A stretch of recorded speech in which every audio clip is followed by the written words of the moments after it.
Magandang araw sa inyo mga chong. So update rin po tayo dito sa mga alaga naming biik na basa at matubig yung dumi. Bale, tinurukan po natin ito ng gamot sa pagtatay kahapon mga chong. At kung mapapansin nyo po ngayon ay okay na po yung dumi nila. Pero hindi po ibig sabihin nito mga chong na ititigil na po natin yung pagbibigay natin sa kanila ng follow-up medication na Amoxil B at Elect B. Kailangan tuloy-tuloy pa rin po ito at kailangan po natin tapusin yung duration ng gamutan mga chong. Yun po kasi yung kadalasan na pagkakamali ng mga backyard hog racer na kapag ka nakita po nila na okay na yung dumi ng mga alaga nila kapag ka nagbigay sila ng gamot isang beses ay itinitigil na po nila kaagad yun mga chong at hindi na po nila tinatapos yung duration ng gamutan. Isa po yung napakalaking pagkakamali.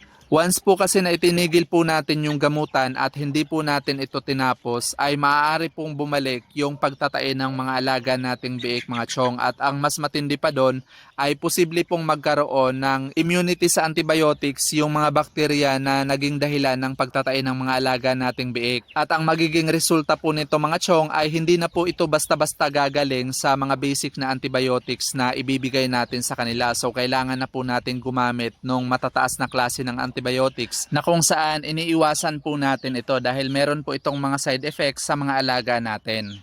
Ito rin po yung nagiging dahilan kung bakit minsan pabalik-balik po yung pagtatae ng mga alaga natin at habang tumatagal ay palala po ito ng palala at humahantong sa pagkamatay ng mga alaga natin kapag hindi po natin ito naaagapan. Kaya lagi po dapat natin tatandaan na kapag nagkaroon ng sakit yung alaga natin at nagbigay po tayo ng mga antibiotics o gamot sa kanila ay tapusin po natin yung duration ng gamutan mga chong para makaiwas po tayo na lumala yung sakit ng mga alaga natin. Ayan, so tuloy-tuloy po natin itong bibigyan ng follow-up medication mga chong hanggang sa matapos po natin yung duration ng gamutan at kapag okay na po sila ay unti-unti na rin po natin ibabalik yung dami ng feeds na ipinapakain natin sa kanila sa bawat araw. At pwede rin po natin silang turukan ng multivitamins para mas mabilis po yung recovery ng pangangatawan nila mga chong lalo na at kakagaling lang po nila sa pagtatae.